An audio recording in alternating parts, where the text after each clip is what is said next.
Bismillahirrahmanirrahim. Assalamualaikum warahmatullahi wabarakatuh. Innal hamdalillah nahmaduhu wa nasta'inuhu wa nastaghfiruhu wa na'udzu billahi min shururi anfusina wa min sayyiati a'malina. May yahdihillahu fala mudhillalah wa may yudlil fala hadiyalah. Asyhadu an la ilaha illallah wahdahu la syarikalah wa lahul hamdu wa lahul mulku wa huwa ala kulli syai'in qadir. Asyhadu anna Muhammadan abduhu wa rasuluh wa ala alihi wa sahbihi wa man tabi'ahum bi ihsani ila yaumiddin. Amma ba'd. Qala Allah Ta'ala fil Qur'anil Karim, na'udzu billahi minasy syaithanir rajim. Ya ayyuhan nas ittaqullah wa qulu qawlan sadidan yuslih lakum a'malakum wa yaghfir lakum dzunubakum wa may yuti'illaha wa rasulahu faqad faza fawzan 'aziman. Shadaqallahul 'azim. Pertama dan utama yang saya hormati seluruh jajaran Dewan Kemakmuran Masjid Buncit Indah yang dimuliakan oleh Allah Azza wa Jalla. Kemudian yang saya hormati bapak-bapak, ibu-ibu, alim ulama, pemuka masyarakat, dan seluruh jamaah Masjid Buncit Indah. Semoga dalam majelis ini Allah turunkan berkah dan rahmat-Nya kepada kita semua.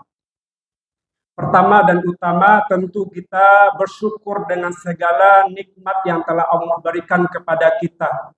Sesuai dengan apa yang dilafazkan oleh Allah, la in syakartum la azidannakum wa la in kafartum inna azabi lasyadid. Ayat ini masyhur, selalu dipakai ketika muqaddimah, ketika khatib menyampaikan khutbah dan majelis ilmu lainnya, yaitu barang siapa dari hamba-hambaku mensyukuri segala nikmat-nikmatku. Nikmat yang mana? Ada nikmat zahiriyah, ada nikmat batiniyah. Kita lebih mengekspos, lebih peduli terhadap nikmat secara materi. Tentu kita bersyukur dengan segala nikmat yang Allah berikan dalam bentuk jasadiyah, dalam bentuk materi, harta, dan sebagainya. Dan nikmat yang lebih utama lagi adalah nikmat atas ketetapan hidayah, keimanan dan ketakwaan kita kepada Allah Azza wa Jalla. Dengan niat lillahi ta'ala, dari rumah kita berangkat untuk menuju masjid ini, dari langkah-langkah yang kita langkahkan itu dihitung oleh Allah sebagai ibadah. Semoga dalam majelis ini, dari apa yang nanti saya sampaikan sebagai al-fakir dari penceramah yang menyampaikan ini, semoga bisa bermanfaat. Salawat dan salam selalu tercurahkan kepada junjungan Nabi besar kita, yakni Nabi Muhammad sallallahu alaihi wasallam. Innallaha wa malaikatahu yusalluna 'alan nabi ya ayyuhalladzina amanu sallu alaihi wa sallimu taslima. Allah sampaikan bahwasanya innallaha, sesungguhnya Allah dan para malaikat bersalawat kepada Rasulullah sallallahu alaihi wasallam. Apalagi kita sebagai umatnya, umat yang beliau cintai, umat yang beliau banggakan, bahkan nanti umat yang beliau cari ketika tidak ada lagi tempat untuk mengadu, kecuali kita mendapatkan dan berharap semoga kita mendapatkan syafaat nanti di yaumil akhir nanti dari baginda Rasulullah sallallahu alaihi wasallam. Amin ya rabbal alamin. Bapak, Ibu, jamaah Masjid Buncit Indah yang dimuliakan oleh Allah Azza wa Jalla. Pada kajian pagi hari ini, khatib ingin menyampaikan tentang hadis dan fungsi hadis terhadap Al-Quran. Bapak, Ibu, tahu tidak apa pengertian hadis? Apa itu hadis? Al-Quran dan hadis adalah sumber ajaran Islam. Dan hadis adalah sumber kedua setelah Al-Quran. Nah, apa itu pengertian dari hadis secara terminologi? Hadis adalah ma'udhifa ilan Nabi sallallahu alaihi wasallam sawa'un kana qaulan au fi'lan au takriran au sifatan. Apa artinya, Bu? Hadis itu ma'udhifa, maruwiya, ma'usnida. Hadis adalah segala sesuatu yang disandarkan kepada Nabi Sallallahu Alaihi Wasallam, baik dari perkataannya, perbuatannya, dan segala ketetapan dari apa yang ditetapkan oleh Rasulullah dan segala sifat yang melekat pada diri Rasulullah Sallallahu Alaihi Wasallam. Jadi hadis itu terdiri dari 3 komponen, yaitu hadis qauliyah, ada hadis fi'liyah, ada hadis takrir. Apa itu hadis fi'liyah? Yaitu hadis yang diriwayatkan melalui dari perbuatan-perbuatan Nabi Sallallahu Alaihi Wasallam, yaitu segala tindakan yang dilakukan oleh Nabi dan dicontoh oleh para sahabat dan umat Islam pada saat itu dan sampai sekarang kita mengikuti dari apa yang Rasulullah lakukan.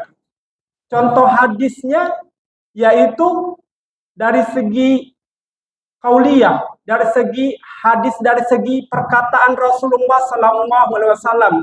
Apa yang Nabi sampaikan dari lisannya itu dicatat dan dihafal oleh para sahabat. Contoh hadisnya dari hadis qauliyah, yaitu hadasana Yahya bin Yahya At-Tamimi wa Abu Bakrin bin Abi Syaibah wa Muhammadun bin Ala'il Hamdani wa lafaz di Yahya. Qala Yahya akhbarana wa qala akhbarani. Hadasana Abu Muawiyah an A'mash an Abi Shalih an Abi Hurairah. Qala Rasulullah sallallahu alaihi wasallam wa ma ajtama'a qaumun fi baiti min buyutillah yatluna kitaballah wa yatadarasunahu bainahum illa nazalat alaihim sakinah wa ghasiyatuhumur rahmah wa khafathumul malaikah wa zakarahumullahu fi man indahu. Rawahul Bukhari. Hadis ini diriwayatkan oleh Abu Hurairah yang lafaznya yaitu tidaklah suatu kaum berkumpul di satu masjid dari masjid-masjidnya Allah. Kemudian mereka membaca Al-Quran. Kemudian di masjid itu ada majelis-majelis ilmu dan juga mempelajari, menghafal dari Al-Quran dan mempelajari apa dari segi segala ilmu yang ada dalam majelis-majelis ilmu itu, maka Allah turunkan kepada mereka sakinah, yaitu ketenangan, dan diliputi dengan rahmat, dan dinaungi oleh para malaikat, dan disebut-sebut oleh Allah di hadapan makhluknya. Ini adalah hadis, contoh hadis dari qauliyah, perkataan Rasulullah Sallallahu Alaihi Wasallam. Hadis ini berkualitas sahih. Jadi tidak diragukan lagi kalau hadis ini adalah sumbernya dari Rasulullah Sallallahu Alaihi Wasallam. Apa yang disampaikan oleh Rasulullah yaitu tidaklah suatu kaum berkumpul dari satu masjidnya Allah, kemudian mereka membaca Al-Quran dan juga mempelajarinya dan mengamalkannya, melainkan Allah turunkan kepada mereka sakinah, yaitu rasa ketenangan batiniyah dan lahiriah. Kemudian juga Allah turunkan rahmat dan juga Allah naungi orang yang berada dalam masjid-masjid Allah itu. Allah naungi dan disebut-sebut oleh Allah di hadapan makhluknya, yaitu para malaikat. Jadi ini adalah salah satu hadis yang disampaikan oleh Rasulullah SAW yang bersifat qauliyah, yaitu perkataan Rasulullah SAW. Atau hadis yang lebih masyhur, Bapak Ibu, yang lebih kita kenal, innamal a'malu binniyat wa innama likulli imri'in ma nawa. Yaitu segala sesuatu itu akan menjadi ibadah kalau kita niatkan itu untuk Allah Subhanahu wa taala. Dan segala sesuatu perbuatan itu akan diberikan ganjaran oleh Allah dari apa yang kita niatkan. Jadi ketika kita melakukan pekerjaan rumah, terutama ibu-ibu di rumah ketika mau memasak atau juga melakukan aktivitas-aktivitas lain, kalau kita sandarkan itu dengan niat lillahi ta'ala dan menyebut nama Allah dengan mengucapkan basmalah, maka itu akan menjadi ibadah di sisi Allah Subhanahu wa taala. Maka segala sesuatu itu tergantung dari niat kita. Dengan niat ini Allah berikan balasan sesuai dengan apa yang kita niatkan. Itu salah satu contoh dari hadis yang bersifat qauliyah. Kemudian yang kedua, hadis yang bersifat fi'liyah, yaitu perbuatan Rasulullah SAW dan kita ikuti sampai saat sekarang ini. Yaitu kata Rasulullah SAW yang ada dalam hadis yang diriwayatkan oleh Imam Bukhari dan Muslim muttafaqun alaih, yaitu shollu kama ra'aitumuni sholli. Salatlah kalian sebagaimana kalian melihat aku salat.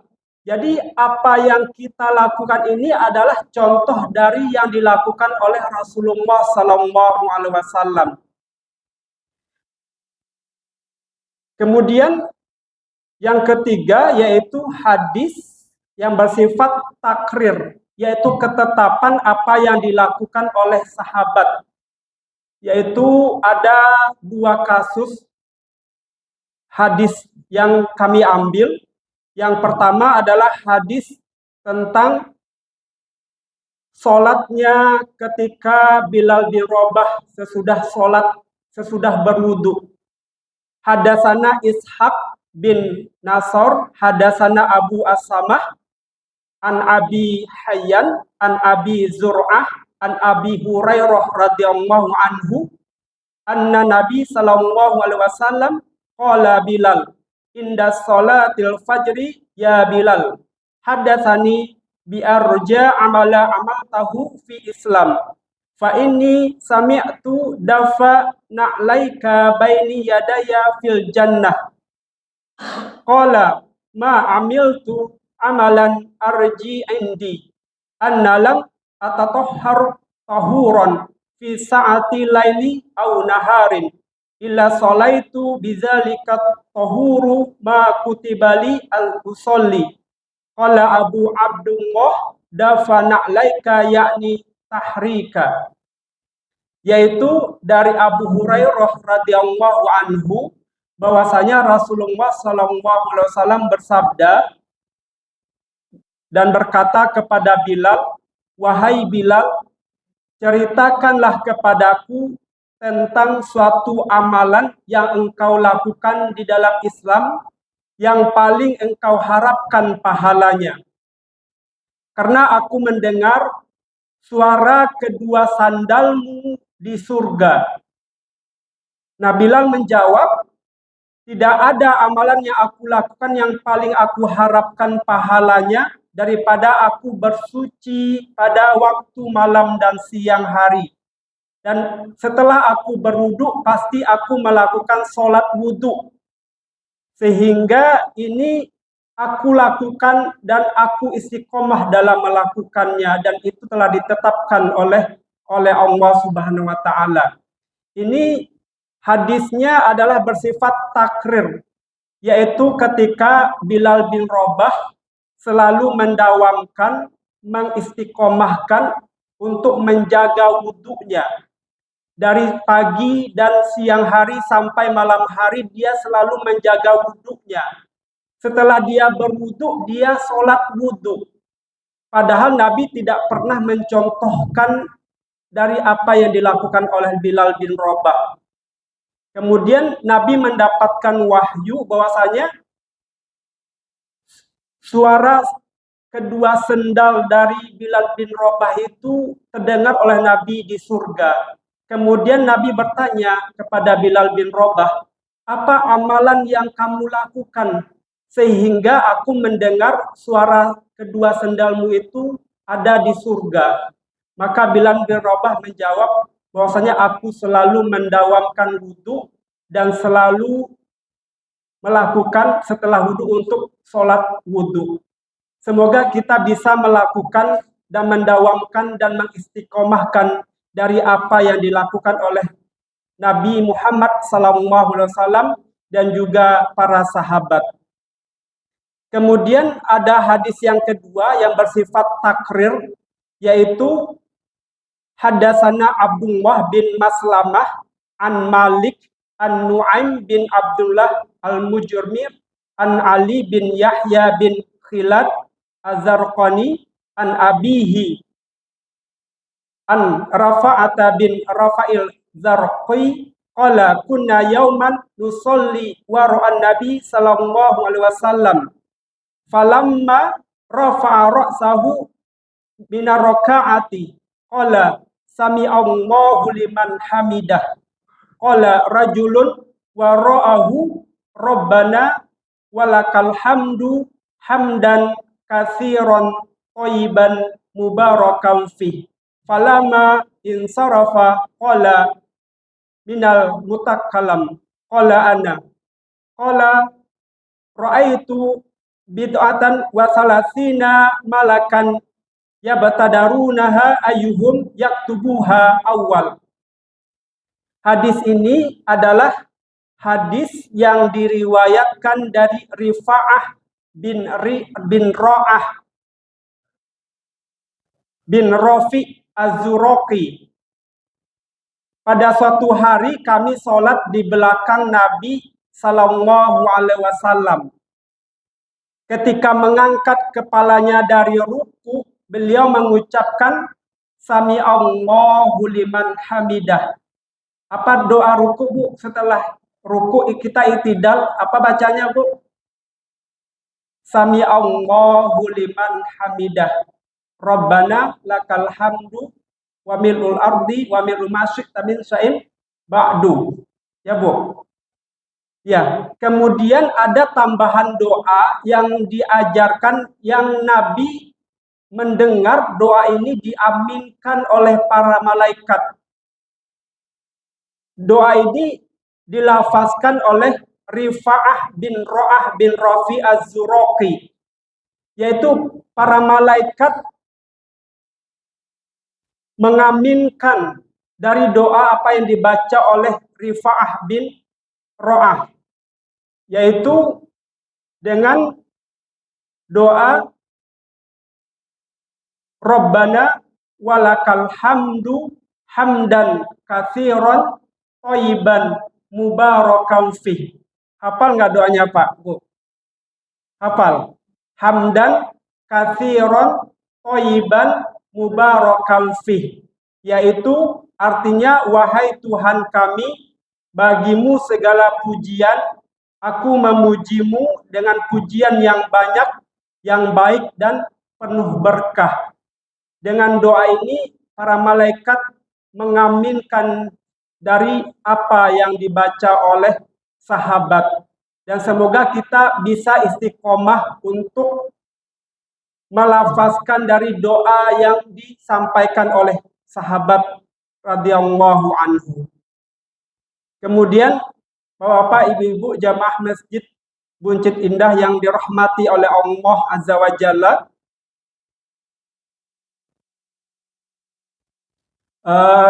kita lanjut kepada apa fungsi hadis terhadap Al-Quran.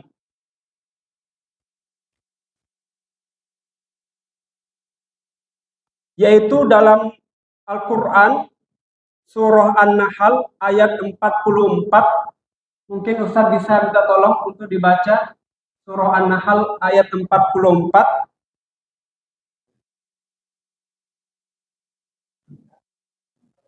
Iya.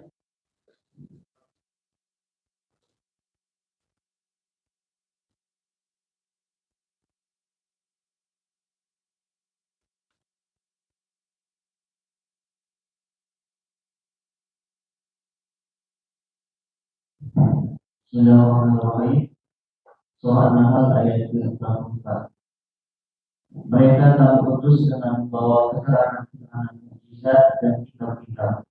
Dan kami turunkan al-zikr atau Al-Quran kepadamu agar engkau menerangkan kepada manusia apa yang telah diturunkan kepada mereka dan agar mereka mengingatkan.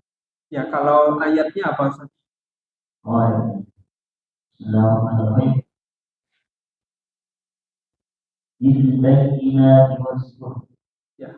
Bil-bayyinati was-zubur. وأنزلنا إليك الذكر لتبين للناس ما نزل إليهم ولعلهم يتفكرون. Ya, syukur Ustaz. Jadi dalam surah An-Nahl ini Allah berfirman, wa anzalna ilaika dzikra litubayyana lin-nasi ma nuzzila ilaihim wa la'allahum yatafakkarun. Yaitu, dan kami turunkan kepadamu wahai Muhammad Al-Qur'an agar kamu menerangkan kepada umatmu, kepada umat manusia apa yang telah diturunkan kepada mereka dan supaya mereka memikirkan. Di sini yang harus kita garis bawahi yaitu litubayyina linnas, yaitu Allah menurunkan Al-Quran itu bersifat mujmal. Mujmal itu apa, Bu? Mujmal itu global. Tapi hadis yang memperinci dari keterangan-keterangan yang ada dalam Al-Quran. Jadi Nabi itu sebagai sosok dari penjelas dari apa yang ada dalam Al-Quran. Yaitu cara misalnya aqimus sholah wa atuz zakah. Dirikanlah sholat dan bayarkanlah zakat. Aqimus sholah wa atuz zakah. Tapi diterangkan nggak, Bu, bagaimana tata cara sholat dalam Al-Quran? Atau bagaimana cara berpuasa dalam Al-Quran? Atau bagaimana cara kita membayar zakat dalam Al-Quran? Makanya kalau ada orang yang ingkar sunnah, dia tidak sholat seperti sholatnya yang dicontohkan oleh Rasulullah SAW. Karena menurut pendapat mereka, tidak ada keterangan dalam Al-Quran yang mengatakan kita harus rukuk, sujud, dan sebagainya. Maka hadis yang memperinci dari keterangan-keterangan yang ada dalam Al-Quran. Contohnya tadi, solu kama ro'aitumuni soli. Solatlah kalian sebagaimana kalian melihat aku solat. Berapa kali dalam sehari kita solat? Kapan waktunya kita sholat, apa yang dibaca dalam sholat itu keterangannya ada dalam hadis. Maka kita tidak bisa berpatokan hanya kepada Al-Quran, walaupun pada hakikatnya itu Al-Quran adalah murni dari firman Allah yang diturunkan oleh Allah dari Sidratul Muntaha ke Baitul Izzah. Kemudian dari Baitul Izzah baru diturunkan kepada Rasulullah SAW secara berangsur-angsur. Kalau hadis, kenapa kita yakin dan percaya hadis itu adalah sebagai wahyu dari Allah? Yaitu kaidahnya, wa ma yantiqu anil hawa in huwa ila wahyu yuha. Dan tidaklah Nabi menetapkan sesuatu, berkata sesuatu, melakukan sesuatu, kecuali atas dasar dari wahyu yang ditetapkan oleh Allah Azza wa Jalla. Contoh kasus, Nabi pernah lupa sholat zuhur 2 rakaat. Karena Nabi menjadi imam dan sahabat mengikuti Nabi karena Nabi yang menjadi sumber dari wahyu itu sendiri. Kemudian setelah sholat, sahabat bertanya, "Ya Rasulullah, apakah ada ketetapan wahyu yang turun kepada engkau? Tadi kami diimami sholat zuhur itu 2 rakaat. Sedangkan sebelumnya kami diimami sholat zuhur itu 4 rakaat. Lalu Rasulullah menjawab, Masya Allah, saya juga dalam keadaan lupa sama seperti kalian yang manusia biasa. Maka Nabi lakukan yaitu sujud sahwi. Nah, itulah lahirnya hukum dari adanya sujud sahwi ketika kita lupa, mungkin bilangan rakaatnya kita lupa dalam sholat, ataupun juga ragu apakah belum ruku atau sujud dan sebagainya, maka kita boleh melakukan sujud sahwi untuk melaknat dari setan yang membawa kita lupa, yang menyesatkan kita untuk lupa dalam sholat. Apa yang dibaca, Bu, dalam sujud sahwi? Kalau kita lupa, baik dalam sholat kita boleh sujud sahwi atau ketika sudah salam. Ya, subhanallazi la yanamu wala yashu. Yaitu subhanallazi, engkau maha suci ya Allah dari yang tidak pernah lupa dan juga tidak pernah lalai dari memantau kami. Itu yang dibaca ketika kita dalam sujud sahwi. Atau juga ketika Allah memerintahkan kita untuk berpuasa. Syahru Ramadan allazi unzila fihil Quran. Syahru Ramadan allazi, yaitu Allah mewajibkan dalam bulan Ramadan untuk kita berpuasa. Kapan kita berpuasa? Yaitu diterangkan dalam hadis Nabi Shallallahu Alaihi Wasallam dalam riwayat Imam Muslim, Sahih Muslim, "Iza ra'aitumul hilal fasumu wa iza ra'aitumuhu fa'aftiru." Yaitu apabila kalian melihat bulan, maka berpuasalah. Dan jika kalian melihatnya yang kedua kalinya, maka berbukalah, yaitu waktu Syawal. Ini adalah sesuatu yang mujmal, yang ada di dalam Al-Quran, yang mujmal, kemudian diperinci oleh Rasulullah SAW dalam hadisnya.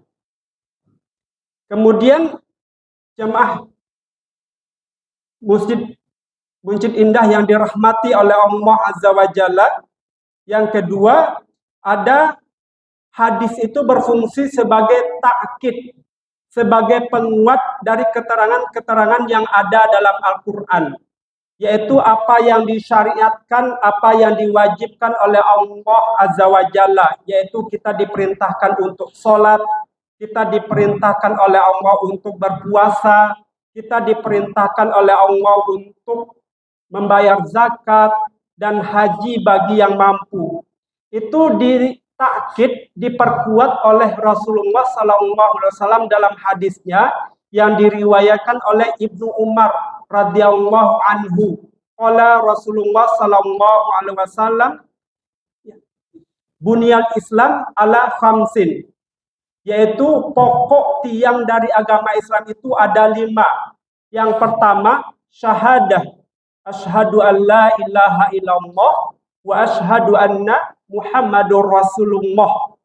Yang kedua, wa iqamas shalah, yaitu tegakkan, dirikanlah salat, wa itaiz zakah, yaitu membayar zakat, baik dari zakat fitrah ketika bulan Ramadan, kemudian ada zakat mal, ada zakat profesi, dan juga zakat bertani dan sebagainya. Kemudian yaitu wal hajj, yaitu untuk menunaikan haji bagi yang mampu. Ini diperkuat keterangannya dalam Al-Quranul Karim. Selanjutnya, fungsi Al-Quran terhadap hadis, fungsi hadis terhadap Al-Quran yaitu sebagai penyambung. Artinya di dalam Al-Quran itu ada keterangan-keterangan yang dinasakh, yaitu hukumnya dihapus dengan datangnya hukum yang baru. Sesuai dalam surah Al-Baqarah, yaitu ayat 180. Tolong Ustaz dibaca surah Al-Baqarah ayat 180.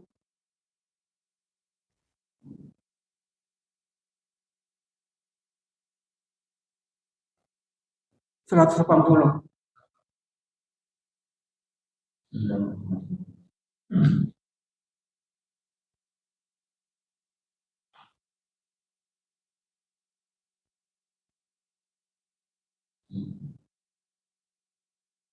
كتب عليكم إذا حضر أحدكم الموت إن ترك خيرا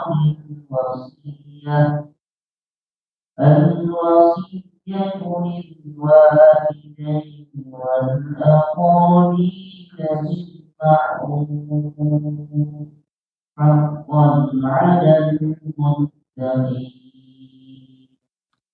Diwajibkan atas kamu apabila maut hendak menjemput seseorang yang antara kamu, jika dia meninggalkan harta, berwasiat untuk kedua orang tua dan karib kerabat dengan cara yang baik, sebagai kewajiban bagi orang-orang yang ya, syukur Ustaz. Jadi isi dalam surah Al-Baqarah ayat 180 tadi, yaitu apabila telah datang tanda-tanda maut menjemputmu, yaitu ketika ajal mau datang, maka buatlah surat wasiat untuk ahli warismu yang berhak mendapatkan dari hak-hak warisnya. Jadi sebelum ayat yusikumullahu fi auladikum lizzakari mislu hadzil unsan itu turun, ada suatu tradisi, yaitu ayat ini menjadi kaidahnya, yaitu membikin surat wasiat. Jadi kalau surat wasiat yang dibikin oleh manusia, maka akan terjadi ada pelanggaran hak yang tidak mendapatkan haknya. Maka dari itu Allah menghapus hukum dari wasiat ini kepada, yaitu ayat yusikumullahu fi auladikum lizzakari mislu hadzil unsain, yaitu Allah mensyariatkan, mewajibkan kepadamu tentang pembagian warisan untuk anak-anakmu, yaitu bagian seorang anak laki-laki sama dengan bagian dua orang anak perempuan. Nah, ayat ini bersifat muhkam. Apa itu muhkam, Bu? Pak? Muhkam itu adalah ayat yang tegas, jelas, dan diatur hukumnya oleh Allah Azza wa Jalla. Kita sebagai manusia tidak bisa, misalnya kenapa Allah itu menetapkan hukum laki-laki mendapatkan satu, perempuan mendapatkan setengah. Ya karena ini adalah hak vetonya Allah. Nah, jauh dari sebelum itu ada tradisi, yaitu ada surat wasiat yang dibikin oleh orang tua sehingga banyak terjadinya konflik. Ayat muhkam ini, ayat yang tegas hukumnya diatur oleh Allah ini saja masih ada yang konflik pembagian warisan. Apalagi wasiat yang dibikin oleh manusia itu sendiri. Maka ada beberapa ayat muhkam yang hanya kita bisa ikuti, sami'na wa ata'na. Kita dengar dan kita ikuti. Contohnya apa, Bu? Ayat-ayat yang bersifat muhkam itu. Ya ayyuhalladzina amanu idza kuntum ila shalah faghsilu wujuhakum wa aydiyakum ila marafiq wamsihu birusikum wa arjulakum ila ka'bain. yaitu ketika kita mau sholat, maka diwajibkan oleh Allah untuk berwudu. Apa saja yang dibasuh ketika berwudu, yang termasuk dalam rukun wudu, yaitu membasuh muka, ya Bu ya. Membasuh muka, kemudian juga ayatnya tegas, jelas, yaitu ya ayyuhalladzina amanu idza kuntum ila shalah faghsilu wujuhakum wa aydiyakum ila marafiq, yaitu setelah kita membasuh muka, kita membasuh tangan. Tangannya bagian yang mana? Ya, wa aydiyakum ila marafiq, yaitu jelas, yaitu tangan, dari tangan sampai ke siku. Sah nggak Bu kalau wudhu kita dari siku ke tangan? Kan sekarang sangat praktis sekali. Kalau dulu mungkin pada masa Nabi ada gayung ya Bu ya, dari tangan dulu baru ke siku. Sekarang ada namanya kran. Dari kran kita untuk praktis kita dari siku ke tangan. Sah nggak wudhu kita? Ya, menurut jumhur ulama itu sah. Karena yang penting kita membasahi dari tangan ke siku atau dari siku ke tangan.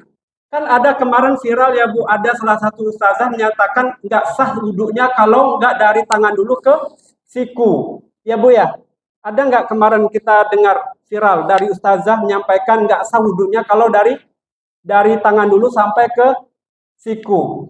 Ya, tapi menurut pembelajaran saya dari hadis itu kan kita harus lihat juga secara konteksnya.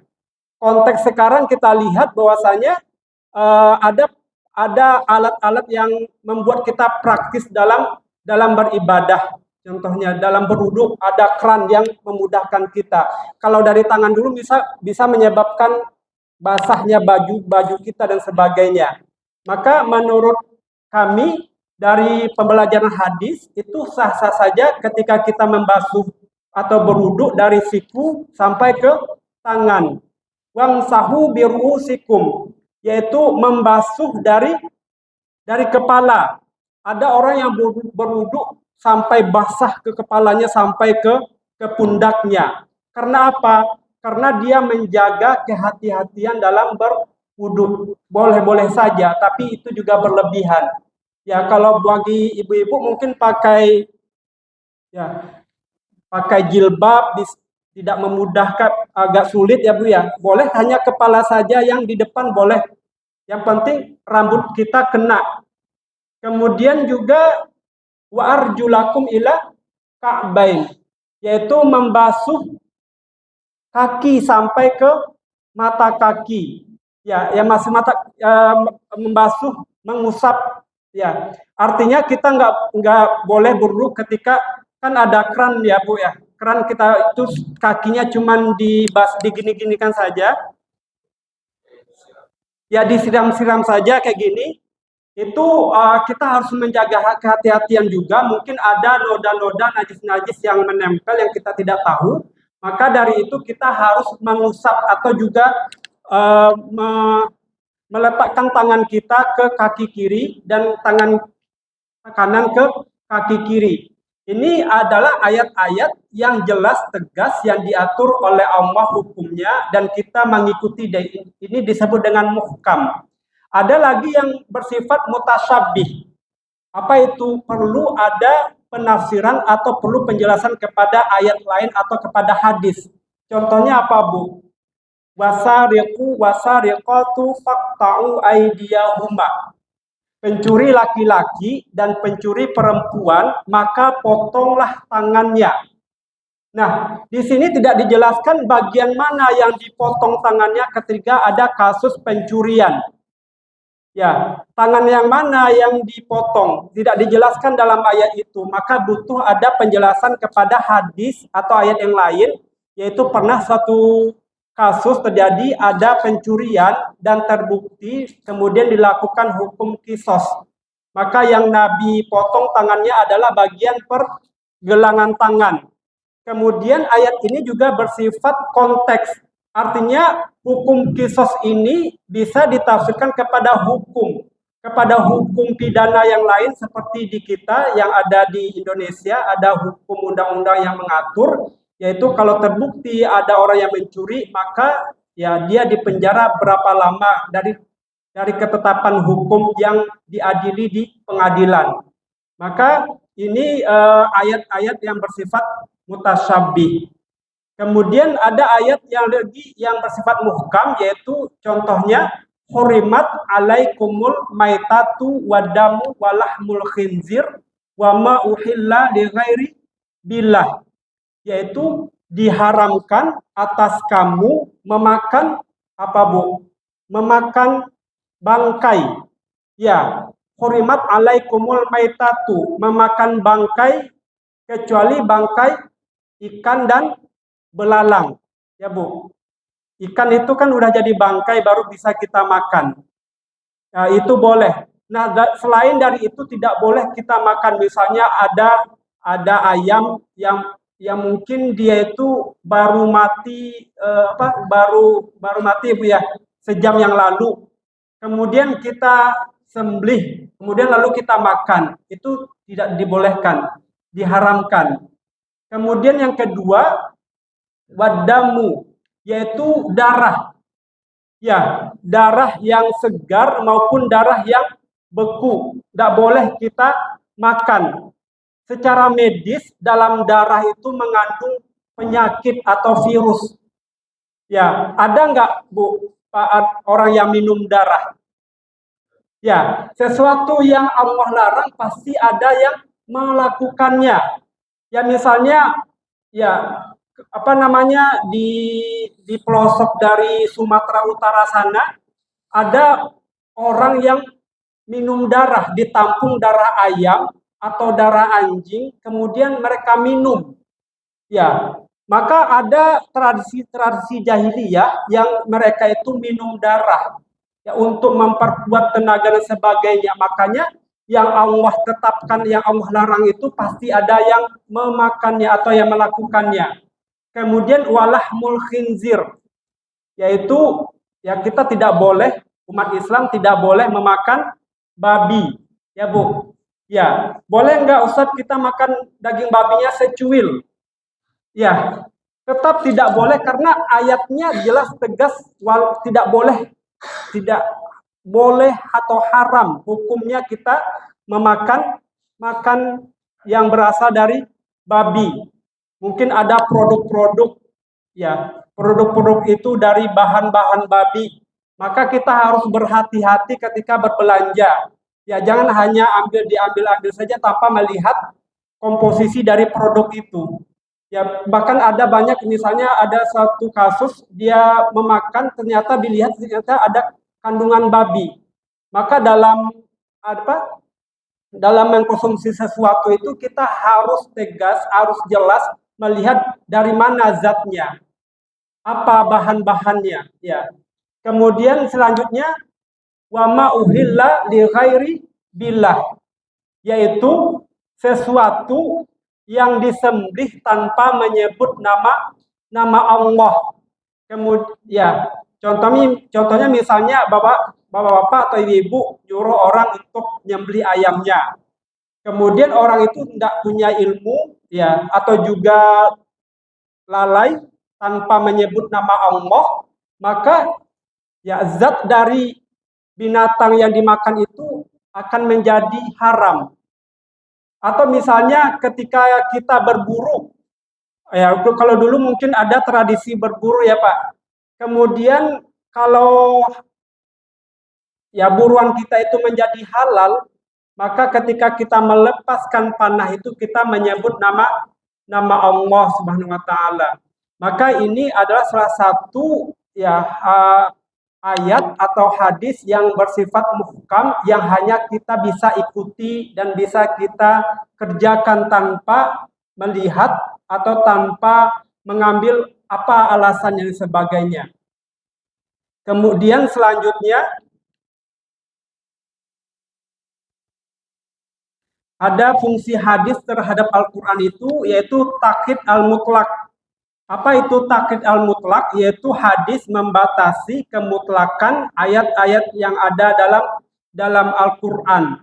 Jadi keterangan yang ada dalam Al-Quran itu mutlak dan dibatasi dengan hadis yang muqayyad, yaitu dalam surah Al-Maidah ayat 38, yaitu Allah menyampaikan wasariqu wasariqatu faqta'u aydiyahuma. Ya. Kemudian laki-laki maupun perempuan yang mencuri, maka potonglah tangan keduanya sebagai balasan atas perbuatan yang mereka lakukan. Selanjutnya yang keempat yaitu bayanun nasakh. Apa itu bayanun nasakh? Yaitu hadis menghapus hukum yang diterangkan dalam Al-Qur'an.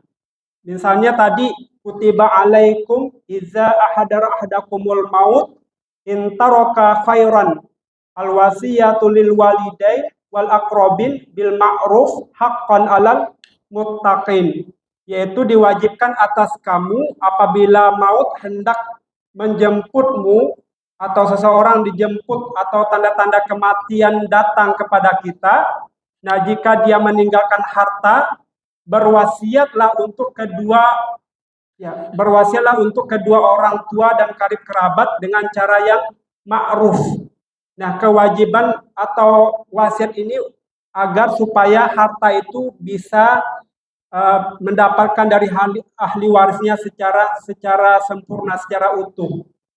Kemudian ada ayat yang memberikan jawaban. Ayat ini dihapus dengan datangnya hukum yang baru, yaitu pembagian harta warisan yang ditetapkan dalam surah An-Nisa ayat 10, 11, 12, yaitu yusikumullahu fi auladikum lidzakari mislu hadzil unsain.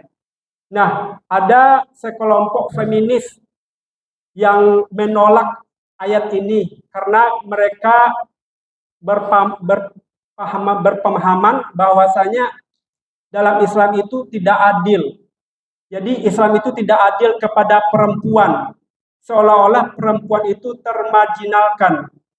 Ya Pak, padahal Islamlah yang mengangkat harkat derajatnya perempuan. Dulu pada tradisi jahiliyah, perempuan itu tidak mendapatkan apa-apa. Bahkan dengan Islam, harkat martabat perempuan itu dijunjung tinggi dalam Islam. Mendapatkan warisan, kemudian juga mendapatkan dari setiap haknya, bahkan dilindungi dari segala haknya. Bahkan pada masa jahiliyah, perempuan itu banyak dijadikan sebagai budak dan sebagainya. Nah, dengan adanya Islam, ya justru Islamlah yang mengangkat harkat derajat perempuan. Bahkan surga itu berada di kakinya ibu. Bahkan Nabi mengatakan yaitu siapa orang yang pertama kali aku berbakti kepada kedua orang tuaku. Nabi mengatakan umuka, umuka, umuka. Artinya perempuan itu sangat utama, yaitu ibu. Ya, ibu sebagai pokok dari keluarga. Walaupun pada dasarnya bapak itu adalah sebagai tulang punggung, tetapi Nabi memberikan atau juga menghormati harkat derajatnya perempuan. Kemudian selanjutnya ada bayanun nasakh. Apa itu bayanun nasakh? Yaitu hadis menghapus hukum yang diterangkan dalam Al-Quran. Yaitu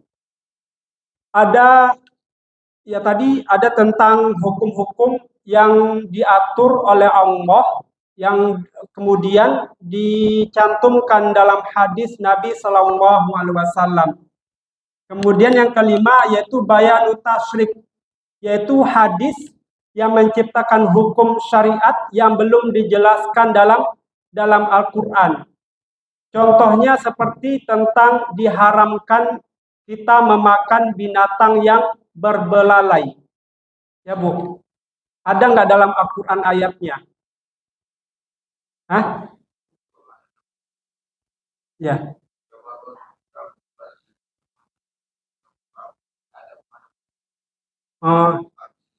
Ya, jadi dalam Al-Quran karena nggak ada keterangannya tentang binatang yang berbelalai, bertaring, ya jadi nggak ada dalam Al-Quran, maka dia mengatakan boleh saja memakan kayak memakan gajah ya Bu. Karena tidak ada keterangan yang ada dalam Al-Quran. Nah, hadis yang menyatakan bahwasanya jadi hadis yang menciptakan hukum syariat yang tidak ada keterangannya dalam Al-Quran. Jadi Allah mengharamkan bagi kita untuk memakan binatang yang berbelalai, yaitu seperti apa Bu? Gajah ya. Gajah tidak boleh kita makan. Kemudian binatang yang bertaring. Ya, apa saja binatang yang bertaring? Ya, seperti seperti kucing ya, anjing ya. Kan kalau dalam apa dalam fikih, dalam bab taharoh yang menyebabkan najis itu apanya Bu? Air liurnya kan ya. Air liurnya yang menyebabkan kita eh, menyebabkan najis mughalazoh, najis berat harus dibasuh dengan 7 kali siraman, 1 kali dengan tanah. Ya, tapi dalam Al-Quran ya dagingnya itu juga termasuk dari zat yang diharamkan oleh Allah Subhanahu wa taala. Karena kata Rasulullah, seluruh binatang yang bertaring itu diharamkan untuk kita memakannya. Khususnya bagi kita yang beragama Islam. Seperti kucing, kan ada satu kasus kucing dikumpulkan kemudian disembelih, diambil dagingnya dijadikan bakso. Ya, diperjualbelikan. Nah, bagi orang yang melakukan itu dosanya luar biasa. Nah, bagi kita yang tidak tahu bagaimana, ya kita menyerahkan itu kepada Allah Subhanahu wa taala karena ketidaktahuan kita kalau itu bahannya dari kucing atau dari anjing. Ya, karena sekarang kita tidak bisa membedakan mana produk ini yang benar-benar halal, mana yang haram. Semuanya itu seperti apa banyak penipuan dan sebagainya. Apalagi Bu, binatang yang tidak diperbolehkan kita makan. Ya, ada satu kasus Nabi dihidangkan yaitu biawak, binatang dog. Dog itu apa Bu? Biawak. Biawak di Timur Tengah atau di padang pasir dengan biawak kita itu beda nggak Bu? Ya, kalau biawak di kita tuh kan hidupnya di dua daratan, air dan darat ya Bu ya. Ya, menurut Majelis Ulama itu biawak di kita itu tetap diharamkan. Ya, sedangkan dog ya Nabi pernah dihidangkan daging yang berasal dari dog itu biawak, tapi biawaknya dari padang pasir yang dia hanya hidup di satu tempat, yaitu di darat saja. Ya, dan karena Nabi itu tidak terbiasa memakan binatang biawak, Nabi tidak mau memakannya, tapi Nabi membiarkan sahabat yang lain untuk memakannya. Jadi artinya Nabi yang membolehkan dalam sifat hadisnya bersifat takrir, yaitu ya apa yang dilakukan sahabat dan Nabi mengamini atau Nabi mendiamkan dari apa yang dilakukan oleh sahabat. Kemudian ada hadis lagi yaitu hadis yang diriwayatkan oleh Imam Bukhari. Hadisnya yaitu hadasana bin Abi Umar qala hadasana Sufyan an Abdul Malik bin Umair an Abdurrahman bin Abdullah bin Mas'ud hadasana an abihi an Nabi sallallahu alaihi wasallam qala naddarallahu imra'an sami'a maqalati fawa'aha wa hafizaha wa ballaghaha wa rubba hamili fiqhin ila man huwa afqahu minhu. Hadis ini adalah hadis mutafakun alaih, yaitu Allah memberikan nadroh kepada orang-orang yang belajar tentang hadis. Kemudian dia mendengarkan hadis tadi Lalu dia memahaminya dan juga menghafalnya dan menyampaikan hadis itu kepada orang lain. Dan dari hadis itu ada lahir hukum-hukum fikih yang dipahami sehingga lahirnya berbagai mazhab. Ya, dari hadis ini lahir hukum-hukum fikih. Nah, bagi kita yang sedang belajar atau sedang mendengar atau sedang menghafal, tidak hanya menghafal Al-Quran, tapi kita dianjurkan juga untuk menghafal hadis. Walaupun hadis itu tidak beribadah kita membacanya, tetapi memiliki keutamaan fadilah yang luar biasa. Apa yang Allah berikan yaitu nadroh. Apa itu nadroh? Yaitu keindahan dan kecemerlangan. Jadi orang yang belajar hadis, orang yang mengamalkannya, orang yang menghafalnya dan juga menyampaikannya kepada orang lain, maka dia mendapatkan keindahan dan kecemerlangan. Maksudnya apa? Nadroh itu yaitu Allah akan melimpahkan kebahagiaan bagi orang-orang yang berada dalam majelis ilmu untuk mempelajari hadis, mendapatkan kesenangan di dunia khususnya kepada orang-orang yang belajar hadis, dan juga memberikan kenikmatan di akhirat sehingga akan tampak pada dirinya indah, nikmat dan kemudahan hidup. Jadi tidak hanya Al-Quran saja kita mempelajarinya, tetapi juga kita harus juga belajar hadis. Ya, banyak sekarang orang-orang itu tidak tertarik untuk mempelajari hadis. Bahkan ada prodi satu-satunya yang sepi peminatnya itu adalah prodi hadis. Lebih banyak itu adalah prodi tafsir, Bu. Di perguruan tinggi orang lebih tertarik untuk belajar tafsir, IAT, ilmu Al-Quran dan tafsir. Ya, sedangkan hadis itu dianggap lebih susah dari belajar hadis. Nah, Allah memberikan keutamaan dari orang yang belajar hadis, menghafal, mengamalkan dan menyampaikannya itu adalah nadroh, yaitu keutamaan. Dan bahkan ketika kita belajar hadis, kita lebih banyak berselawat kepada Rasulullah SAW. Bahkan dikatakan dalam hadis riwayat Imam Muslim, iza mata ibnu Adam inqata maluhu ila min salasin, yaitu apabila wafat anak Adam maka terputuslah segala amalannya.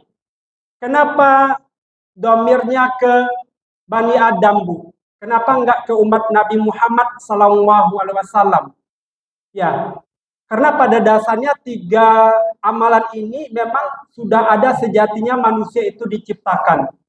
Pertama adalah yaitu sadaqatun jariyah. Ya, apakah hanya umat Nabi Muhammad yang bersedekah? Ya, jadi seluruh dari pertama kali manusia diciptakan, sesungguhnya fitrah manusia itu adalah saling berbagi. Ya, untuk supaya apa? Supaya harta itu bisa menjadi suci dan berkah.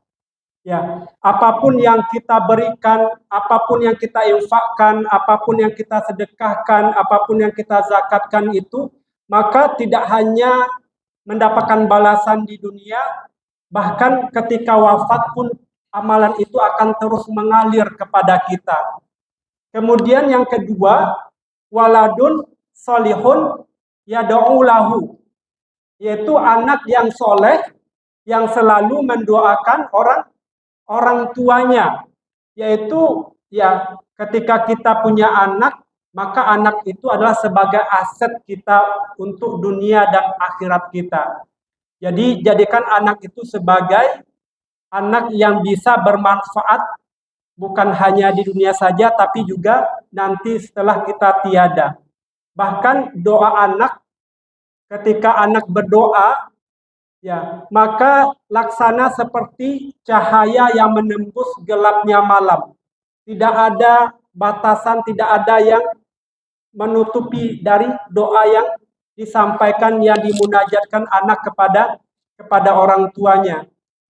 Kemudian yang ketiga, ilmu yang tanfa'u bih, ilmu yang bermanfaat. Jadi sejatinya hakikat manusia itu ingin belajar. Apa kaidahnya, Bu? Kaidahnya dalam Al-Quran surah Al-Baqarah, wa'allama Adamal asma'a kullaha summa aradahum alal malaikah. Dan dianya Allah mengajarkan kepada Nabi Adam nama-nama yang ada dalam surga itu. Jadi dengan berilmunya Nabi Adam, sehingga Nabi Adam diangkat derajatnya. Bahkan diperintahkan seluruh yang ada dalam surga itu untuk bersujud kepada Nabi Adam. Ya, kepada Nabi Adam alaihi wasallam. Ya.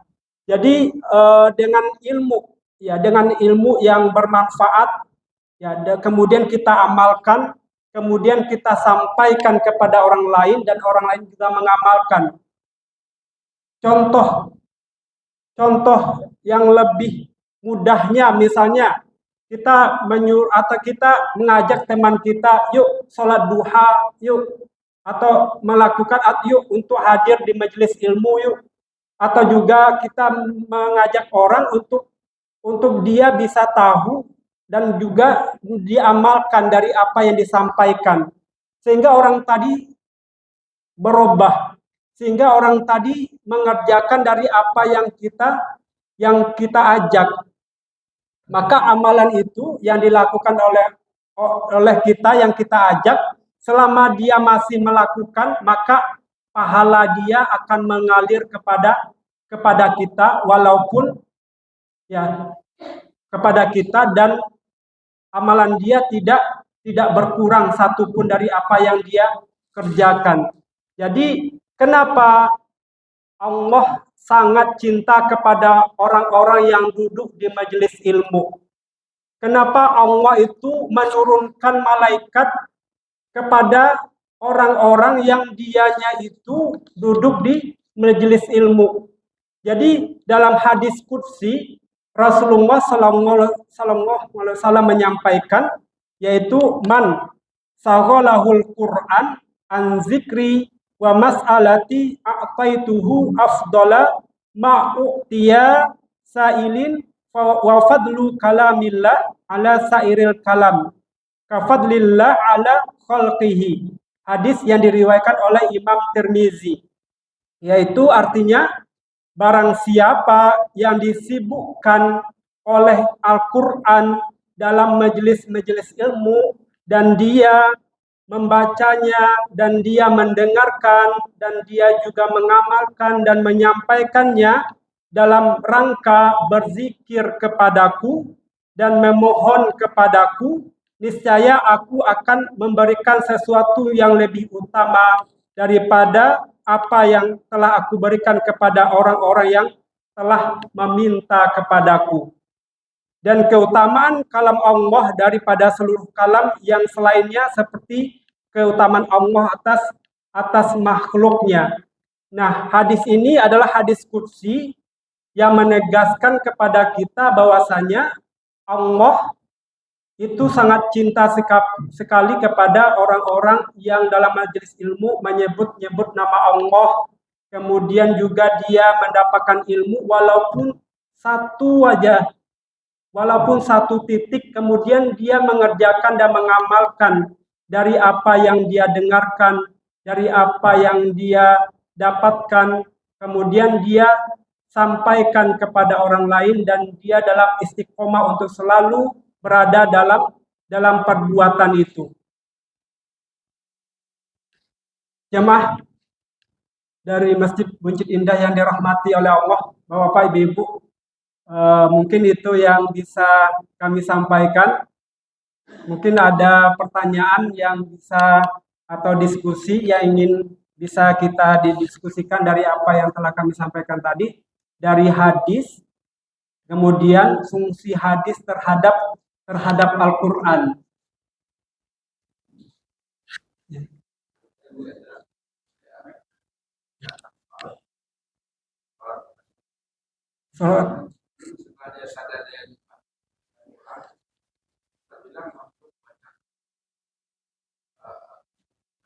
Ya.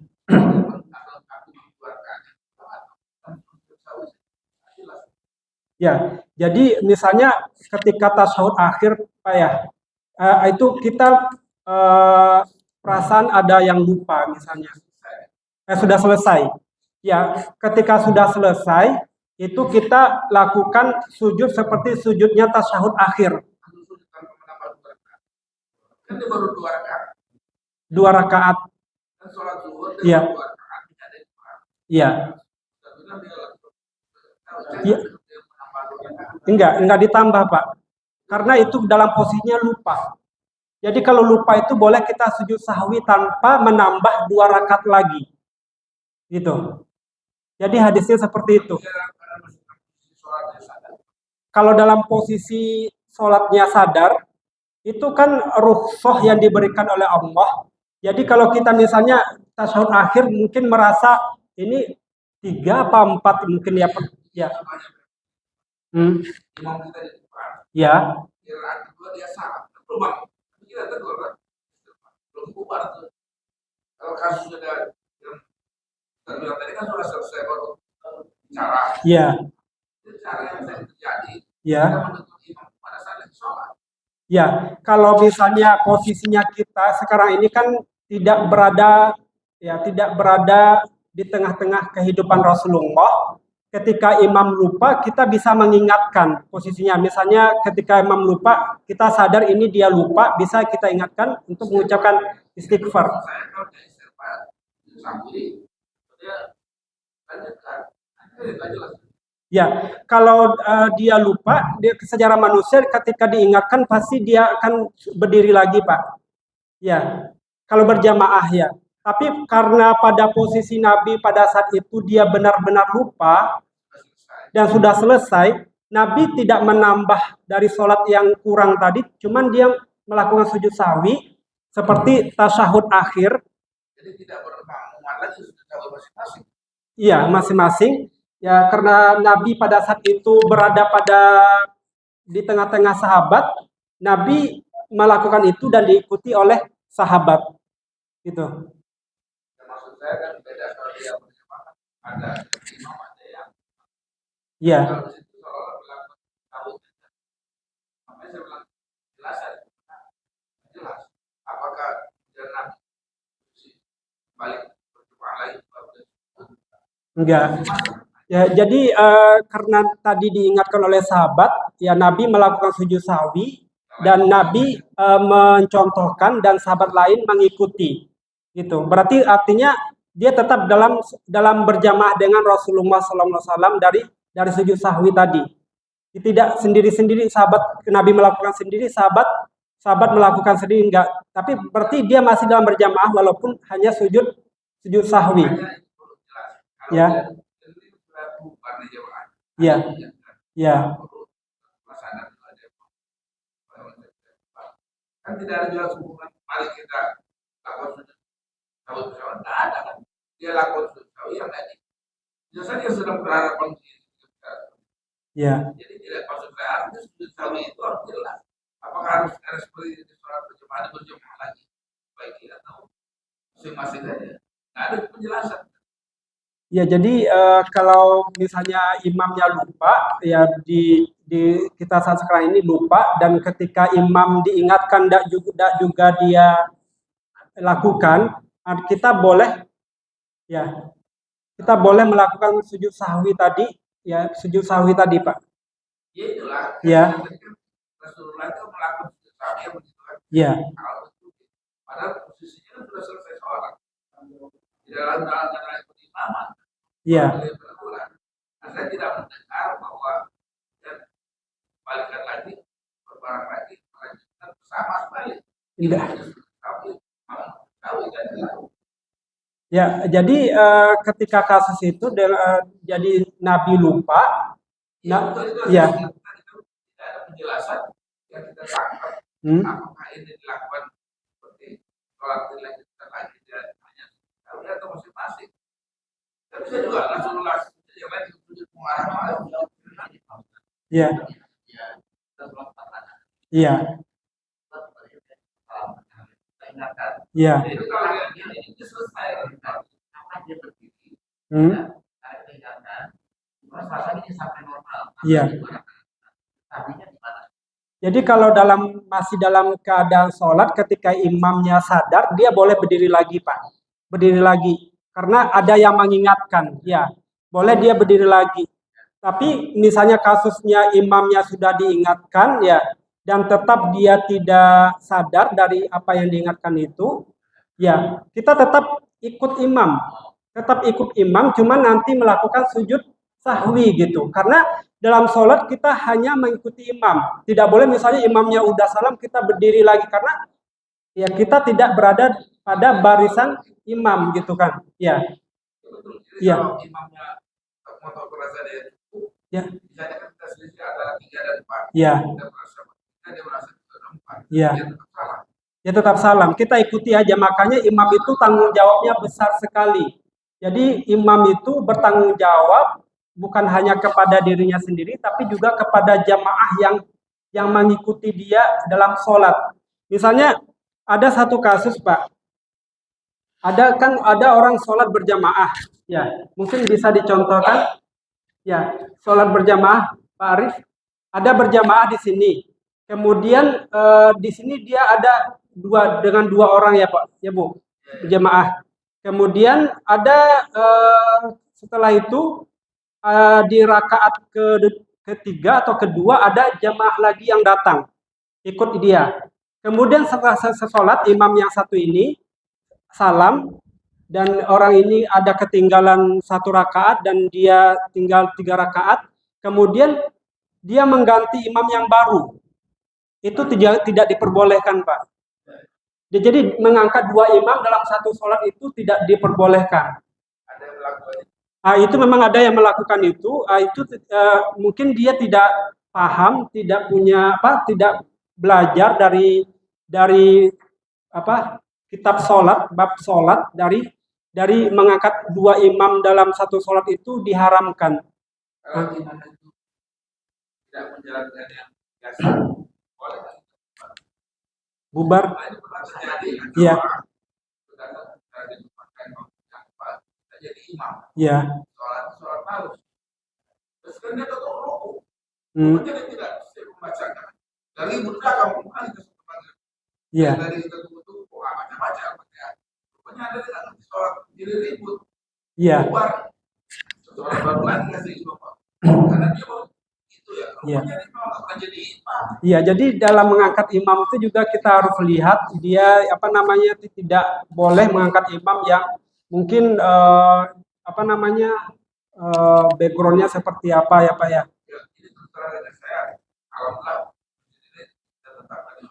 Iya. Banyak masjid memang saling dorong merasa sudah kuat.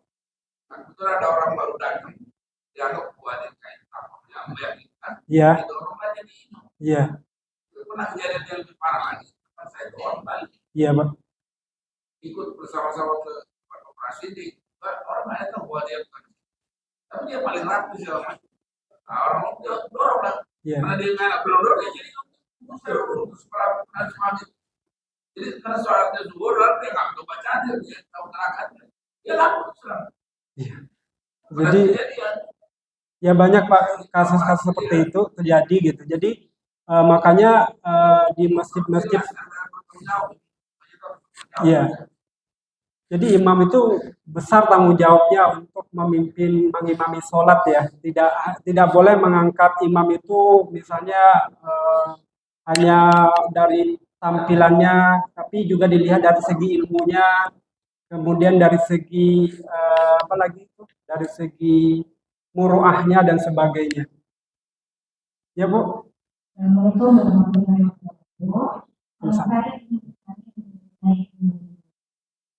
Apa yang harapnya Muhammad tadi itu tapi sekarang itu banyak produk-produk yang mulai dari misalnya pembuatan sepatu dan berarti kita sebagai orang awam kan kebanyakan itu waktu sepatu kulit babi kita sudah berpikir karena kita tahu dari dari apakah ada hadisnya yang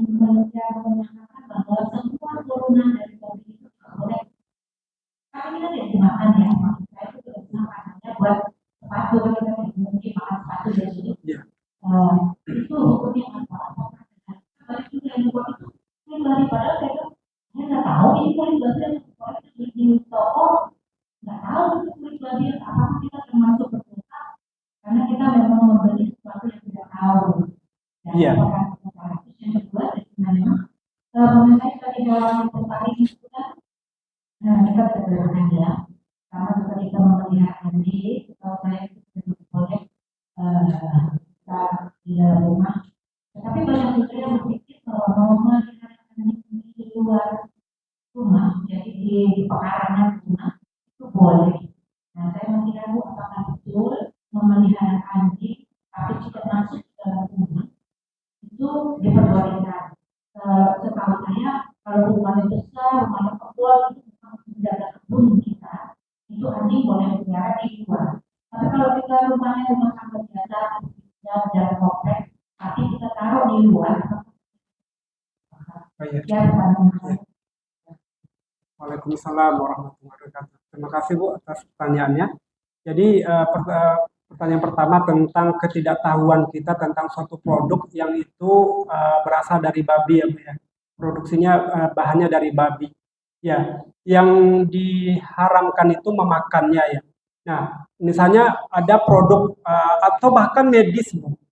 Kan apa itu alat seluruh tubuh babi itu sama seperti manusia. Misalnya apa ya gitu kan ya. Ada pengobatan medis itu ada salah satunya berasal dari unsur babi. Nah, bagaimana bagi kita ya? Ada misalnya ada sakit yang obatnya itu satu-satunya dari bahan unsur babi. Nah, kalau itu dalam keadaan darurat itu boleh Bu. Nah, bagaimana misalnya ketidaktahuan kita ada suatu produk yang berasal dari babi. Nah, karena kita tidak tahu dan kita juga husnuzon ya dengan barang ini, maka itu menurut jumhur ulama itu tidak apa-apa Bu. Ya, misalnya ada tas atau sepatu yang dari kulit babi ya. Asalkan jangan dibawa dalam sholat. Ya, sholat misalnya kalau baju mungkin tidak ada yang dari bahan unsur babi ya Bu. Tapi kalau sepatu atau juga tas gitu, karena nggak dibawa sholat itu tidak apa-apa. Hah? Ya kalau kita tidak tahu itu nggak apa-apa. Kalau kita tidak tahu, ya kalau kita tahu, ya ini berasal dari babi, ada unsur babinya, lebih baik untuk kita tinggalkan, lebih baik kita buang gitu. Karena ya dalam Islam, ya kita yang beragama Islam, yang benang merah putih itu harus jelas Bu. Halal haram itu jelas. Tidak boleh kita kompromikan, oh ini kan haram, tapi karena untuk keindahan, kecantikan, ya nggak apa-apa.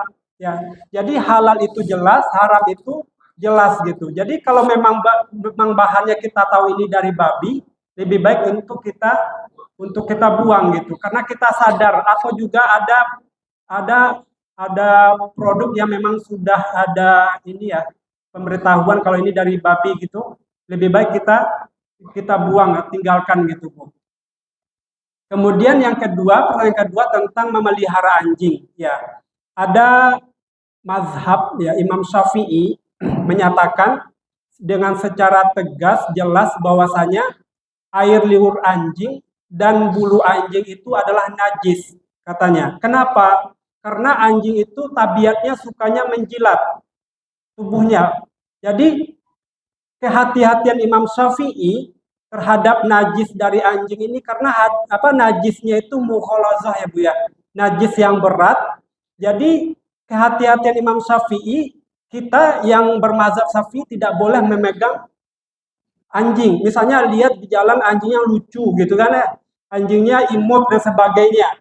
Lalu kita elus. Nah, itu dalam mazhab Imam Syafi'i itu tidak diperbolehkan.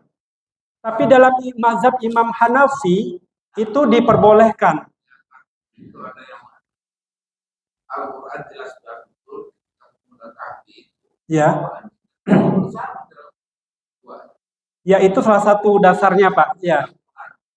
Jadi apa namanya boleh ya, boleh bagi mazhab Hanafi dan Hambali itu memelihara anjing. Bahkan kalau di Turki, Bu, mungkin Ibu udah pernah ke Turki ya. Itu kan di situ juga banyak umat Islam ya di situ ya. Karena dia bermazhab dari mazhab Hanafi dan Hambali, mereka mengatakan itu boleh memelihara anjing. Nah, bagaimana kasusnya bagi kita yang bermazhab Imam Syafi'i, punya anjing tapi anjingnya ditaruh di luar? Ya, mungkin untuk menjaga rumah itu juga boleh, Bu. Menjaga rumah ya. Yang menjaga rumah karena apa? Karena mungkin ya keamanan sekarang itu sangat luar biasa, kejahatan merajalela ya, Bu ya. Kita tidak tahu kapan kejahatan itu datang ke kita, maka untuk ikhtiar ya itu diperbolehkan asalkan anjing itu bukan di dalam rumah kita, tapi di luar gitu. Dan fungsinya juga harus jelas. Misalnya kalau anjingnya hanya untuk sekedar mainan, itu tidak diperbolehkan. Tapi anjing itu menurut mazhab Imam Syafi'i, memelihara anjing itu boleh untuk menjaga pertanian, menjaga pertanian kita seperti ya peternakan dari hama, dari babi mungkin, atau dari hama-hama yang lain, itu diperbolehkan. Atau tadi menjaga keamanan. Ya, menjaga keamanan itu juga boleh. Ya, yang tidak diperbolehkan itu anjingnya masuk ke rumah, tidur sama anjing, makan sama anjing, itu luar biasa, nggak bisa ditolerir. Ya, ada orang yang di rumahnya tidur sama anjing, makannya juga sama anjing gitu. Nah, ya, apa Pak? Ya.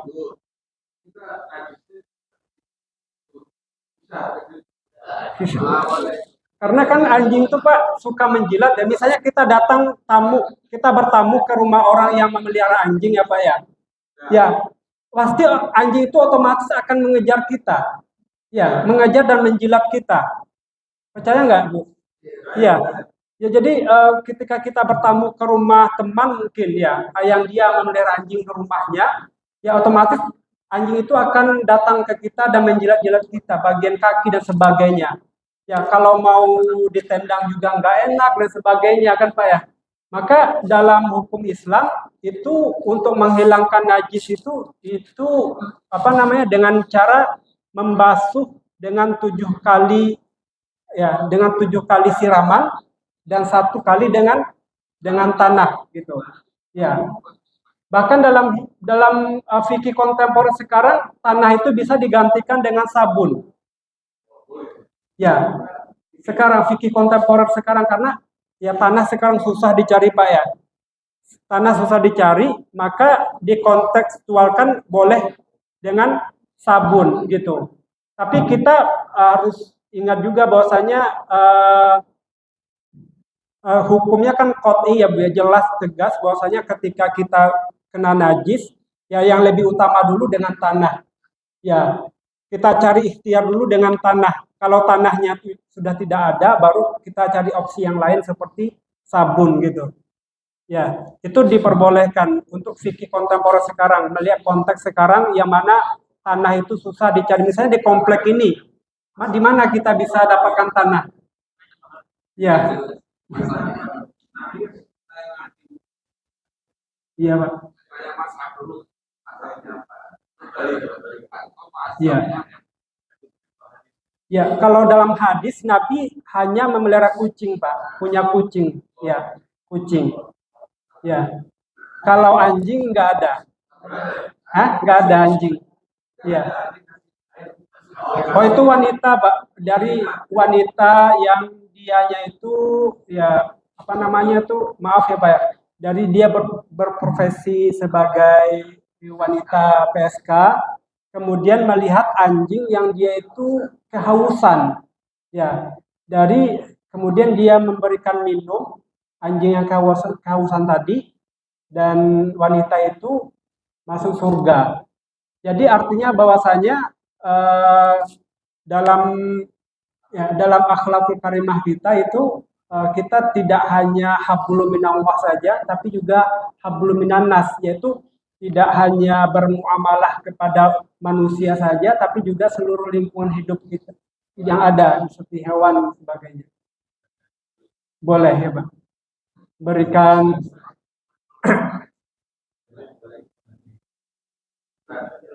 ya.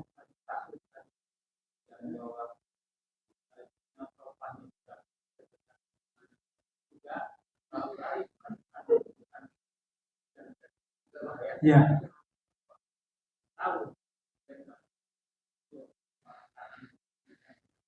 Nah, itu kemukjizatan Nabi. Makanya dari kaidah tadi, wama yang tiku anil hawa in huwa ila wahyu yuha. Jadi Nabi itu sudah diberikan gambaran ke depannya. Ya, misalnya contohnya tentang cucunya Nabi Hasan dan Husain. Ya, Hasan itu selalu Nabi cium di mulutnya. Kemudian Husain itu selalu dicium oleh Nabi di lehernya. Ya, jadi ibunya Siti Fatimah itu mengadu kepada Nabi, ya Rasulullah, ya Abi, kenapa engkau membedakan cucumu? Ya, Hasan engkau cium di mulutnya, sedangkan Husain dicium di lehernya. Dari pertanyaan anaknya Siti Fatimah, Nabi menangis terseduh-seduh. Ya, artinya Nabi melihat masa depan cucunya nanti, di mana cucunya ini akan wafat dalam keadaan tragis. Ya, Hasan itu diracun. Ya, kenapa mulutnya selalu dicium oleh Rasulullah SAW? Karena Nabi tahu kalau Hasan ini nanti wafat, dia diracuni oleh orang lain.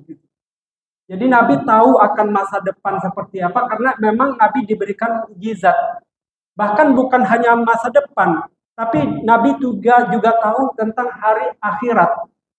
Bagaimana orang-orang ketika Nabi di Isra dan Mi'raj, Nabi di setiap langit-langit itu Nabi temui ya ada surga dan ada neraka. Dan juga masa lalu, Nabi juga tahu ya tentang kisah-kisah para nabi itu kan Nabi dapatkan dari wahyu dari Allah Subhanahu wa taala ya. Kalau firman Allah itu kan dari Al-Qur'an ya Bu ya. Kita sudah pasti percaya kalau secara valid, secara otentik Al-Qur'an itu memang firman Allah. Tidak diragukan lagi. Tapi kalau hadis ini kan sumbernya dari Nabi, bukan dari Allah.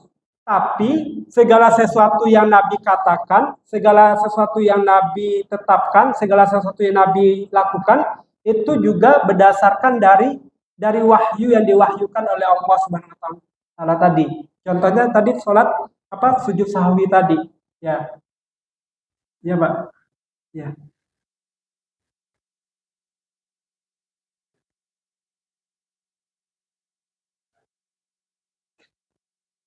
Ada lagi, Bu?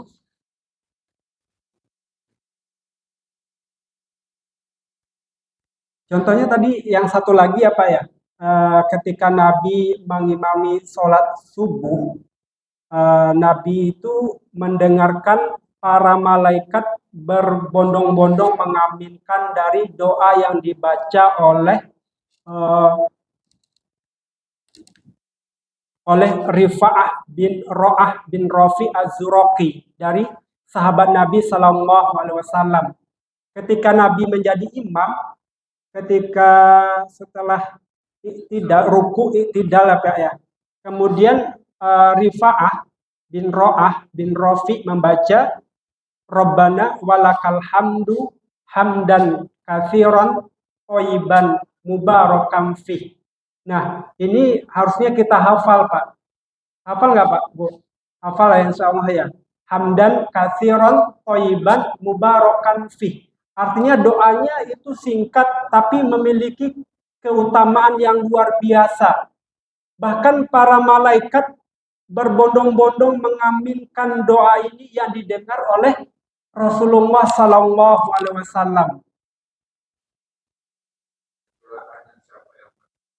Ya, Rasulullah bertanya, siapa tadi yang membaca doa itu sehingga aku mendengarkan para malaikat mengaminkan. Lebih dari 30 malaikat mengaminkan dari doa tadi, dari doa yang dibaca oleh Rifa'ah bin Ro'ah bin Rofi. Atau misalnya ada doa ketika kita sujud, Bu. Ya, sujud ya. Apa doanya, Pak? Ada 3 yang kita minta setelah ya. Ya. Allahumma inni as'aluka husnul khotimah. Allahumma rzuqni taubatan nasuha qablal maut. Allahumma ya muqallibal qulub sabbiq qalbi ala indika wala taatik. Nah, ini doa juga diajarkan oleh Rasulullah sallallahu alaihi wasallam. Ya, waktu sujud itu adalah waktu dekatnya kita kepada Allah Azza wa Jalla. Jadi jangan biarkan sholat kita itu ya seperti sholatnya yang patok burung, sujud, ruku dan sebagainya tanpa tumaninah. Bahkan di sujud itu kita kalau bisa lama, minta ke imamnya kalau sujud itu agak dilamakan sedikit. Ya, agak dilamakan sedikit untuk supaya makmum punya kesempatan untuk berdoa. Karena apa? Karena waktu sujud itu waktu terdekatnya hamba kepada Tuhannya, kepada Allah Azza wa Jalla.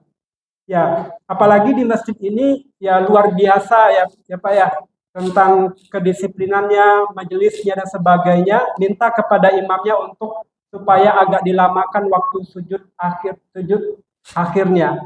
Atau tasyahud akhir juga ada doa yang dianjurkan oleh Rasulullah baca. Ada 4 doanya, Pak. Hafal nggak, Pak? Ya. Allahumma ini a'udzubika min azabi jahannam. Ya. Allahumma ini a'udzubika min azabil kubur. Allahumma ini a'udzubika min fitnatil mahya wa mamat. Allahumma ini a'udzubika min syarril fitnatil masihu wa dajjal. Ya, hafal nggak, Pak? Doa itu. Ya. Itu hadisnya mutawatir itu, Pak. Kalau bisa dihafal, ya. Dihafal itu apalagi ya kan kita meminta doa itu tidak hanya untuk dunia saja tapi untuk akhirat kita. Ya, kita bahkan lebih lama hidup nantinya di akhirat dibandingkan kita hidup di dunia. Maka kita meminta apa itu? Ya Allah, lindungilah aku dari azab siksa api neraka, ya. Kemudian aku berlindung kepada Engkau ya Allah dari siksaan kubur. Ya, kita secara sunatullah tidak akan manusia tidak akan pernah hidup selamanya. Kullu nafsin za'iqatul maut. Segala yang bernyawa pasti akan mati. Ya, kita ini termasuk dari apa namanya itu waiting list ya Bu ya, menunggu untuk ajal menjemput kita. Maka kita sekarang ini menyemai, yaitu menebarkan kebaikan-kebaikan, ya Pak, menebarkan amal ibadah kita untuk nanti kita tuai nanti di akhirat nanti. Nah, ketika kita menuju akhirat ada namanya alam barzah. Alam barzah yang harus kita lalui. Yaitu makanya Nabi kalau mengingat kematian itu menangis, Pak. Ya, Nabi itu kalau mengingat kematian itu Nabi itu sangat luar biasa takutnya. Nabi saja takut ya kematian, apalagi kita yang umatnya yang banyak salah dan dosanya. Nah, ada sebagian kita yang mungkin menantang Allah, minta azab kepada Allah, ya. Padahal azab itu Nabi sangat takut sekali, bahkan Nabi sangat berlindung sekali, bahkan Nabi juga beristighfar kepada Allah itu satu hari berapa Pak? 100 kali ya Nabi beristighfar kepada Allah. Karena apa? Karena tabiat manusia itu memang lalai dan salah. Contohnya Nabi Adam. Allah melarang wala taqraba hazihi syajarata fatakuna minaz zalimin. Kata Allah, Wala takroba, janganlah engkau dekati pohon buah kuldi ini. Bukan hanya mendekati, bahkan malah dimakan oleh Nabi Adam dan Siti Hawa. Sehingga yang tadinya kita, ya Nabi umat manusia, ya Nabi Adam dan Siti Hawa yang hidup enak di surga, kemudian qadarullahnya, skenario Allah, yaitu ketika Allah melarang Nabi Adam dan Siti Hawa untuk mendekati makan, tapi karena qadarullahnya, lalu kita hidup di dunia ini.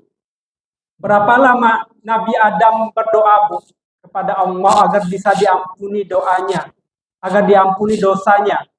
Itu hampir 50 tahun, Bu, Nabi Adam berdoa kepada Allah. Apa doanya, Bu? Rabbana zolamna anfusana wa illam taghfir lana wa tarhamna lanakunanna minal khosirin. Itu doa Nabi Adam. Ada lagi doa Nabi Yunus. Ketika Nabi Yunus ya meninggalkan kaumnya setelah kaumnya bertobat kepada Allah Azza wa Jalla. Kemudian dia pergi ke pelabuhan dan naik kapal. Di atas kapal di tengah samudra, Nabi Yunus itu selalu mendapatkan undian untuk supaya kapal ini tidak karam.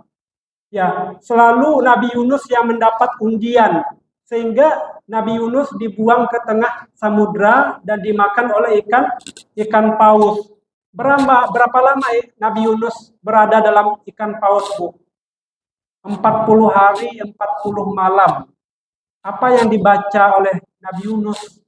Doa la ilaha illa anta subhanaka inni kuntu minaz zalimin. Ini doa ini sangat mustajab, Bu.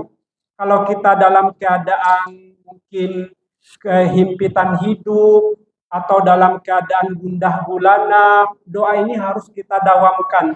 Doa ini kita baca ya sebanyak-banyaknya. Ya karena dengan kita beristighfar, dengan kita meminta ampun kepada Allah agar kita bisa diangkat derajatnya oleh Allah dan juga diperbaiki, mungkin diperbaiki kehidupan kita, diperbaiki ekonomi kita. Mungkin itu saja yang bisa saya sampaikan. Mohon maaf segala kekhilafan dan kesalahan kata dan sebagainya. Wabillahi taufik wal hidayah. Wassalamualaikum warahmatullahi wabarakatuh.